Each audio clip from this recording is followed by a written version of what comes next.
what? Two of the greatest like crowd control heroes out there, the Cho and the Rock. Pick up the Diggin and then you're fine. Does it look like an RRQ Hoshi hero though? That's the question. Because again, they want to be aggressive. Unless they utilize this Diggin in an aggressive manner. I think they absolutely can. And now that they know that Rock is probably, he could go, he's most likely going to go into the EXP lane, I would assume at this point, but I'm going to hold my breath for a second because based on what we're seeing that's being banned here from RRQ, I wouldn't be too surprised if they do decide to ban out the Lilia and then really minimizes what Sanji can play. He might have to just default to the Kagura. That's right. But then again, for RRQ Hoshi, what they will have problems about is that their marksman hero pool will be diminished now with a Fanny ban late into the game. It's pretty surprising. Are we seeing a Claude or maybe a Leslie ban from Echo? Oh, it's a Claude ban. So what's left for Skylar then?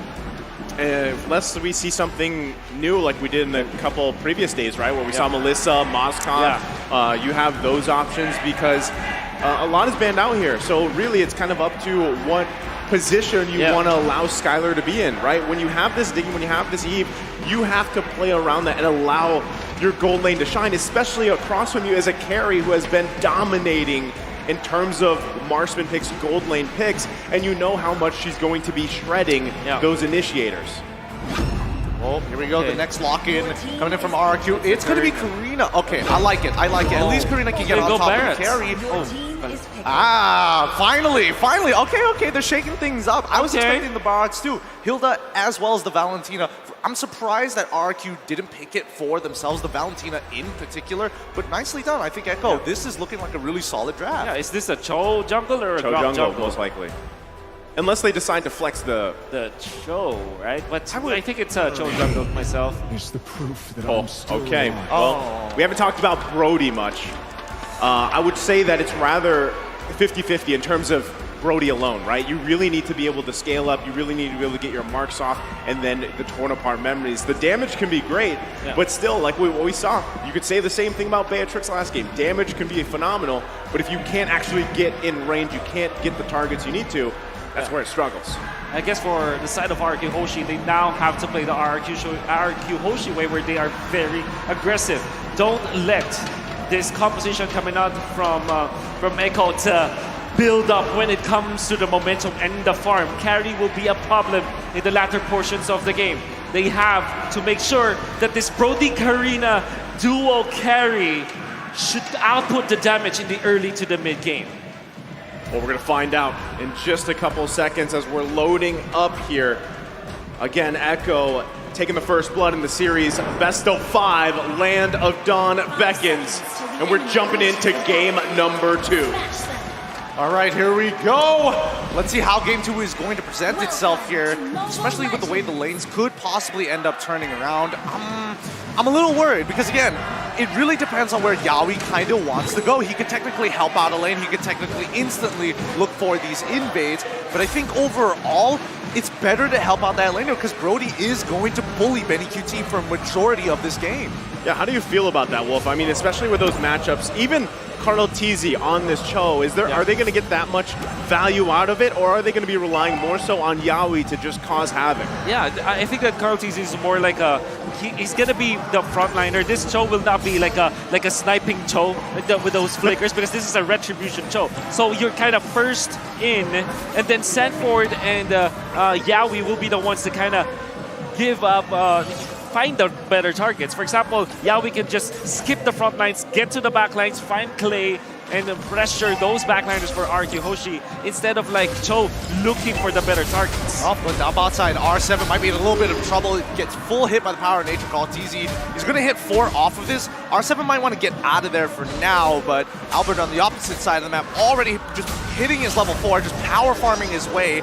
Let's see how Echo is going to respond as Turtle's coming up in 30 seconds. Yeah, Albert farming quite quickly here, expected with Jungle Emblem. Yep, and Cortese instantly making the play onto Clay so far. Forcing out the flicker, but instantly Albert able to respond. Shadow Dance looking so very good. First blood falls into the hands of RRQ. Great idea coming out from Echo, but unfortunately, RRQ Hoshi are prepared for it. Clay even had the flicker back then, so that's why that play was questionable, kind of questionable for Echo. Surely you will have the damage, but knowing that the Eve does have the flicker, It's too much of a risk. What a stun. Is he still alive here? Skylar might actually get the trade. Now he survives with just 1 HP. Nicely done. On the opposite side of the map is Echo. Start the turtle, R7, Black Dragon form. Sanford instantly getting the knockoff onto Albert, but it doesn't really matter as the real one manipulation has forced them out. Echo has got what they want. Petrified from R7 is going to turn it around, but no. Way of the Dragon kicking the Black Dragon underneath the turret, securing the kill and making sure Sanji's life is worthwhile. Oh, Sanji with a stolen times journey. The entire turtle fight of RRQ Hoshi is based on the fact that they have to be the ones to stun up Echo. They have what? The dragon form, they have Eve's control, but that was completely nullified with a stolen Diggy ultimate. And RRQ even lost the Retribution battle as Kotizi and Sanford just made sure that they zone out Albert all the time. Turtle fight is what Echo really banks on in the knockout stages. RRQ has to be able to win those turtle fights, to win those even Lord fights later on here. And as you even saw a glimpse of the items, you see that already Benny Cutie locking in that Corrosive Scythe, going to be trying to farm up. A lot of attention here, top side though. Well, let's see how they're going to play it out. Kotizi might be able to make the play again, but Albert is ready for him this time with 4v4 up on this top side, and Turtle coming up in 47 seconds. Looks like nothing's going to happen for the time being. Wait, Yaoi? Oh, no, they back off here. Be very tense now for RRQ. We did say that they need to control the tempo of this game. They have to be the ones to get out of the laning stage with a better economy, but it seems like Echo with just one turtle fight, they now are controlling it. It's not over though. RRQ Hoshi, if they find an opening, come the second turtle of the game, maybe they can snowball out of that. But otherwise, Echo will just take over the game. Speaking of snowball, RRQ ranked first in damage dealt per minute? I wasn't expecting that, honestly. I wasn't either, but even when we got to look at that little hexagon graph thing, I mean, you could, in the stats, you could see that they love those team fights, and even the fact that the journey they've had up to this point, this matchup with Echo, they've had to go against some of those more aggressive teams on the way, right? And so they've kind of adopted this playstyle for RRQ, whether it's that scrappy, aggressive playstyle, or even that utility kind of objective-based. Now that's the thing, this is the fight for them, and still a lot of this focus here on these neutral objectives early on. Turtle, quite low. Yep, so low. Real world manipulation is already up, but the time journey is spent by both sides. Black Dragon form is in. R7's waiting for the opportunity to jump on in for the Petrify. Finds one, instantly comboing with Albert. Shadow Execution's looking so very nice right now, but Kotizi still has his Retribution, looking for an opportunity. Reverse time is going to send him back, but it doesn't matter. They find that turtle. That's exactly what they have to do, right? RRQ, if they can grab a kill, great, but if you can at least get those objectives where you start getting that favor in your advantage, allow yourself to allow Skylar, hell, even Clay, to come online faster this game. That's best case scenario. Let's see how this all goes. Items being picked up here, Wolf. We did say that RRQ Hoshi needed to control that second turtle. They have to take it. We put a lot of emphasis in that, and that's exactly what they did. That's why now they have equalized. They now have the advantage. And this is off of Vin's usage of the ultimate as well as Clay. The angle that he utilized, the real-world manipulation, put Sanford in a very bad spot because Sanford had to use the wild charge. Surely it was able to attack Clay, but of course Clay will not be stunned up, will not be able, his ultimate will not be cancelled because of that. And as a result, you have Echo not having a frontliner already, with him being taken out by RRQ Hoshi. This is a difficult thing for Sanji to decide, right? When you're running this Valentina, you've got great three options across from you, right? Do you take the Times Journey, the real world manipulation, or maybe even that Black Dragon form? And that's tough, but now you can see RRQ, knowing this minor advantage they built themselves, they're gonna keep pressing the issue here. Now they have one turret down as well, they can work around with that space, but still, this also allows Skylar to continue to farm up with somewhat of a safety measure, and if Vin continues to protect Skylar, this is the best thing that can happen for him right now in this portion of the game.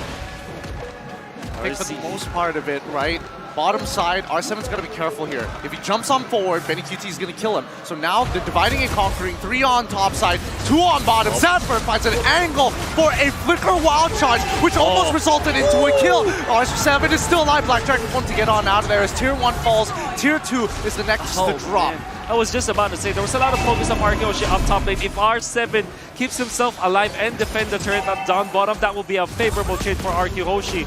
And boy, oh boy, R7, he did not fail us. Even with the flicker usage coming out from Echo, he's able to get out of there. Yeah, but with real-world manipulation already used in the mid lane, this turtle will go over to RRQ Hoshi, now developing a lead for themselves. Is this the momentum? Is this the turnaround? Clay ends up dying to Benny QT already. Sanford with Power Nature fights the wild charge. No, instantly uses his ult to get him out of there, but it's timed out, and now he's getting kicked back by the woods. By the way, the dragon, Yaoi is able to secure the kill, but RTZ is able to get the trade. Yaoi's the next, should be the next to fall. And R7 doesn't pick him up. Skylar, no! He hit the tower twice! That is a disaster there for RRQ. I mean, they found a couple setups and everything else, but they couldn't capitalize to make it even further in their favor, Wolf. Oh, very scrappy fight from both teams you saw. However, Benny QT not scrappy himself, finding Clay even after the flicker. Because of the fact that Clay kind of reacted a split second later than he should, he was taken out by the projectiles coming out from Benny QT. Eventually, Carl TZ wanted to go for Vin. Yeah, surely they did for some time journey as well as the flicker, but man, they exchanged for a kill.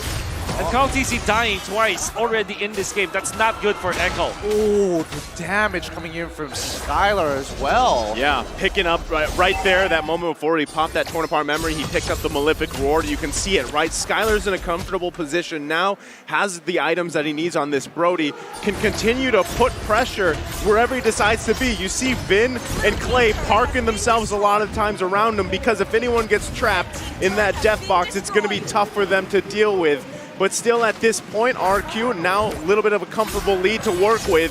Can they transition to this into a First Lord pickup? Oh, they should. It's imperative for the side of RRQ Hoshi to take care of that Lord again. Echo does have good scaling, but RRQ Hoshi, they do have a big advantage already. You can see and feel Skylar now with his power spike. At 9 minutes in, it's the mid game. We know that the weapon master Brody is gonna pack up a punch. It's something that RQ is utilizing right now. Ooh, no, he gets that. No way he gets that. But now, with no shattered memories here, Altz may have a little bit of difficulty getting on in. Has been forced to flicker on out of here as Sanford is able to get some good damage for the time being. But that's going to be Lord. Time Journey already being used, but instantly dying over to Saji. And Saji ends up getting traded back. Skylar gets kicked, and now with him dead, this allows Benny to keep on going forward. He doesn't care anymore, but Albert is running all crazy. They fight it a 3-for-2 trade in favor of RRQ. How did Skylar survive that? What a play there. And also a misstep by Echo. They couldn't capitalize on that kill. Benny QT was out of that fight, and now it's RRQ driving down with his momentum. Well, the way that he survived there was great, and he didn't panic. Also, I would like to credit, he dodged the Guardian's Barrier. This is high-end dry Grok with a lot of attack items. That's why even the Guardian's Barrier would have taken him off. Instead of fully backing down, he actually stopped for a bit so that he will not be hit by the Guardian's Barrier materializing in front of him. Skylar is cracked. Oh, they're going so far right now with the momentum. Altz getting a good kick onto Diggy so far, but here comes the Black Dragon form to zone them up. Altz is stuck, he's trapped, he's dead, and now the rest of the team is going to be hitting onto the inhibitor. The Lord is already down with the real world manipulation, looking to turn it around. Time Journey to get his team out of there. RRQ have got what they want, and now they back off. And now it's RRQ's time to play with this momentum in their favor, and they're doing exactly that. Wolf, what did this last couple minutes here transition? It's only 11 minutes into the game. How's it looking for RRQ? Oh, definitely looking good for RRQ. This is their power spike, as we talked about. But then again, we also look at the other components of their composition. With the Divine Glaive available for the Eve, who opted to go for the penetration boots this time, Clay will be hurting a lot of Echo. Despite it, we're looking at the real-world manipulation, you don't really look at the damage that it outputs, but with all of the items that Clay was able to get, he is now going to be a threat. Look at that though, Queen Swings coming up from R7. And at the same time, as we get ready for this next pretty much push, or maybe it's the next Lord here. What does Echo have to do to get back into this game, Wolf? I mean, they're down to 5,000 gold. They've only got 2 turrets. RRQ owns their side of the map. Well, they have to find a way to kick R7, or Skylar, I mean, into their favor. They have the damage on Benecutie already. They have the items that they needed. But the fact of the matter is they are not finding good jumps onto Skylar. I don't think it's that easy as well. Like, It's a lot of not. it It's really not. just comes down to Carl Teasy and Sanford. They're the only people who can really do it. And even Sanji, whatever he takes, he's going to get punished. Like, the Black Dragon form seems like a good idea, but considering how far ahead RRQ is right now, it's, disgusting. The biggest thing that was just picked up here by Benecutie is that Wind of Nature. You mentioned it earlier, Gideon. It's a strong item, right? And that can actually turn the tide of these team fights if they're able to allow Benecutie to stay alive. Conceal play coming out, but they're just kind of scouting around here. They know that they don't have much vision. Wow. You can hear the roar, by the way. Vince Diggy does have like Divine Glaive. And with just 2 time bombs, he's able to put Kautizi down to 80% HP. That's a tank. This guy's the time bombs. They hurt. They really hurt. It's Look at shocking. that. Wait, is this an engagement where you see? Oh, Sanford, he had an opportunity. Really good Guardian's Barrier, but no follow-up so far. Kaltizi trying to get into the Lord Pit right now as R7 begins it. And now RRQ, they secure the Lord, but now the fight has already begun. The Black Dragon form science, they steal the real world manipulation. They're done for Benecutie. Wind of Nature's ain't going to protect them long enough as the rest of RRQ chase them down. 5-1, 5-2, it's Albert. 4 for nothing in favor of RRQ. Sanji, just hide. Don't show yourself. He's out of here. Skylar almost dying, torn apart. Memories hits. And Albert, he wants it. Give it to him. Give it to him, Sanji. 1 HP. He's not done. He heals back up just in time. Man, Albert wanted that kill, man. He was going in deep, but still, it's a push from RRQ. And now the real one manipulation is out to clear the way. Sanford tries his best. No, he gets pulled back. And now the Lord is in. Kaltizi tries his best, but Skylar puts the final nail in the coffin of this game. GG, well played. Over for RRQ. Ladies and gentlemen, we got a series. We got a series on our hands. It's 1-1. This time around, it's RRQ with a dominant game here against Echo. And 2 important components on the winning recipe of RRQ Hoshi. First, Skylar's Brody with the Weapon Master opting to go for maximum damage, winning or at least evening up in the laning stage and being activated in turtle number 2. The second important component, it's an egg. It's an egg. The digging was the problem this time. You see the time training usage in the turtle number 2 allowed for them to just hold their ground and win the turtle fight. Eventually, in the latter portions in the mid-game, Divine Glaive and Enchanted Talisman with an Impure Rage digging, the Times Bomb. Or we call it the bomb.